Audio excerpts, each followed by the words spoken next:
ढेर गर्दी चौपट राज इसका उदाहरण है। आज 2 महीने से हो रहा है, इनका वेरिफिकेशन हो रहा है, इनका ये हो रहा है। नियमित शिक्षकों को नियोजित शिक्षक बना दिया गया और इनकी बहाली हो गई। न इन्हें वेतनमान मिला, न इन्हें कोई किसी प्रकार की सुविधा मिली। गांधी मैदान से माननीय मुख्यमंत्री नीतीश कुमार जी ने स्पष्ट किया कि यह हम राजकर्मी का दर्जा शिक्षकों को तुरंत देने जा रहे हैं। लेकिन 2 अक्टूबर बीत गया, 5 सितंबर बीत गया, हम राजकर्मी घोषित करेंगे, इसके लिए आंदोलन समाप्त किया गया था। नमस्कार, न्यूज़ फॉर नेशन देख रहे हैं आप और मैं हूं आपके साथ साक्षी झा।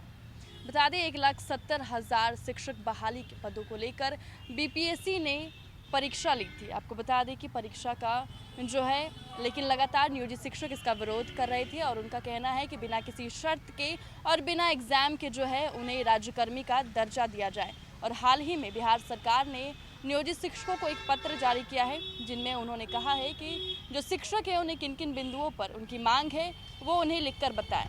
लेकिन नियोजित शिक्षक जो है उनको भरोसा नहीं है बिहार सरकार पर।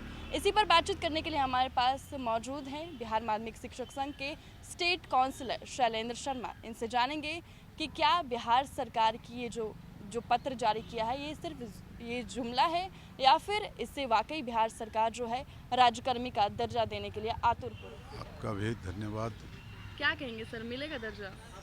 अभी तो कल ही घोषणा हुई है राज्यकर्मी के दर्जा के लिए, लेकिन वो बिल्कुल फिजूल है, असंवैधानिक है, लोकतांत्रिक है। चूँकि शिक्षक इसके लिए आज 20 वर्षों से संघर्षरत हैं और इनके कार्यकाल में ही नियमित शिक्षकों को नियोजित शिक्षक बना दिया गया और इनकी बहाली हो गई। न इन्हें वेतनमान मिला, न इन्हें कोई किसी प्रकार की सुविधा मिली, न ये सरकारी कर्मी घोषित हुए।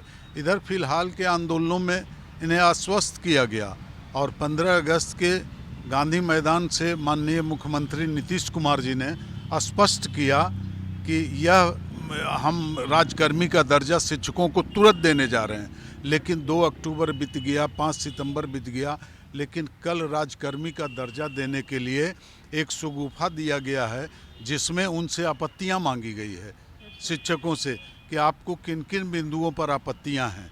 तो राजकर्मी का घोषित करने के लिए बिना शर्त हम राजकर्मी घोषित करेंगे, इसके लिए आंदोलन समाप्त किया गया था और हमारे महासचिव महोदय के द्वारा इसी मुद्दे पर आंदोलन की समाप्ति की घोषणा कर दी थी कि हमें बिना शर्त राजकर्मी घोषित किया जाएगा।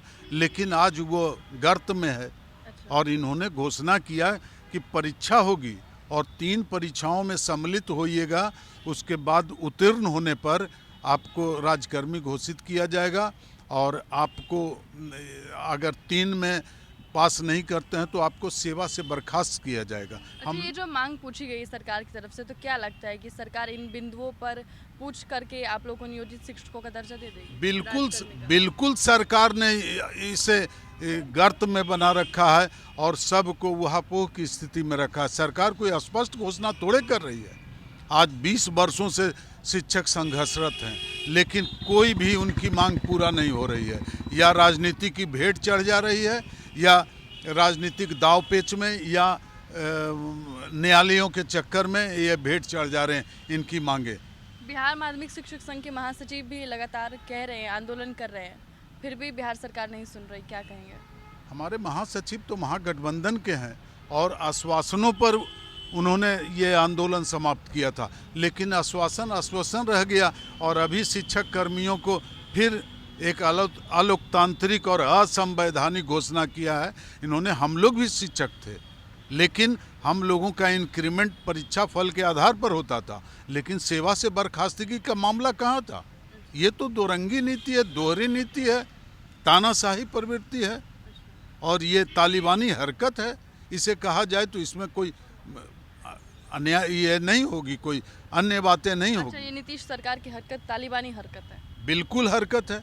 ये भाजपा के साथ थे, उस समय भी इन्होंने संविदा पर बहाल किया था, नियोजित शिक्षकों को नियोजन पर बहाल किया था और आज बीपीएससी की परीक्षा लेकर शिक्षकों को अधेर में उनका रिजल्ट नहीं दे रहे हैं। और इसके पूर्व भी प्रधानाध्यापक का इन्होंने बीपीएससी से करवाया था और नियुक्ति की है, उनको 9 महीने से आज वेतन नहीं मिल रहा है और उनको न चार्ज मिल रहा है। जहाँ हैं वहाँ जहाँ पदस्थापन हुआ है वहाँ भी हंगामा हो रहा है। अच्छा, नया मामला अभी आया है कि अभी रिजल्ट नहीं आया है बीपीएससी से टीचर बहाली जो हो रही है, लेकिन ज्वाइनिंग कब है वो उसका तारीख आ गई है। अंधेर गर्दी चौपट राज इसका उदाहरण है। आज 2 महीने से हो रहा है, इनका वेरिफिकेशन हो रहा है, इनका ये हो रहा है और इनकी जांच हो रही है और रिजल्ट कुछ नहीं, पदस्थापन कब होगा क्या होगा। और लेकिन इन्होंने माध्यमिक शिक्षा को और सभी शिक्षकों के बीच में दोहरी नीति अपनाई है और 2 भागों में विभक्त कर दिया है। एक होगा बीपीएससी के द्वारा नियुक्त टीचर और एक नियोजन के तहत के शिक्षक। ये तो संघ को कई भागों में बांट दिया और संघ भी कुकुरमुत्ते की तरह है। आज सब गर्त में मिले हुए हैं, कहाँ छुपे हुए हैं, कोई अभी तक इस पर निर्णय नहीं ले रहे हैं, न कोई बातें कर रहे हैं। शिक्षकों की स्थिति तो दयनीय हो चुकी है और बिहार में शिक्षा और शैक्षणिक स्थिति जो है वो गर्त में चला गया है। जो बिहार सरकार तो जल्दबाजी कर ही रही है, वो कह ही रही है कि जो दशहरा है उससे पहले बहाली हो जाएगी। ये तो सुन रहे हैं हम, पहले वेरिफिकेशन पहली बार हम सुने। हम लोगों का वेरिफिकेशन, हम लोग भी बोर्ड से कमीशन से नियुक्त थे, लेकिन ऐसी स्थिति थोड़ी ही थी। फिर अभी श्री के पाठक जी ने कुछ सिस्टम को सुधारा है शिक्षा में, लेकिन इस स्थितियों का भी जायजा लेना चाहिए के पाठक जी को कि स्थितियां क्या है।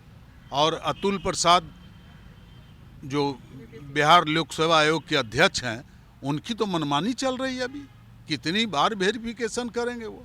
अभी बीपीएससी का रिजल्ट देकर उनको पदस्थापित करना था और उनका भविष्य क्या होगा, क्या उनकी सेवा की निरंतरता होगी या नहीं होगी।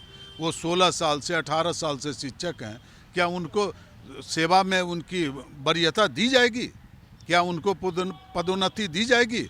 पदोन्नति कुछ नहीं, न उनको वेतनमान। इसमें जो राजकर्मी का दर्जा, जो अभी सारे न्यूज़पेपर में आ रहे हैं, टीवी में आ रहे हैं कि राजकर्मी का दर्जा मिलने जा रहा है, लेकिन 1 वर्ष के बाद उनका परीक्षा का आयोजन होगा, उसके बाद परीक्षा फल निष्कासित होने के बाद उनको राजकर्मी का दर्जा मिलेगा और 8 वर्षों के बाद उनका प्रमोशन का और उनकी नियुक्ति की गणना होगी। यह क्या तालिबानी हरकत है, तानाशाही है। तो क्या इस बार इस सरकार को उखाड़ के फेंकेंगे आप लोग? सरकार तो क्या फेंकेंगे हम, सरकार भी अभी जो जातीय जनगणना करके शिक्षकों में भी बंटवारा कर दिया है जातीयता के आधार पर।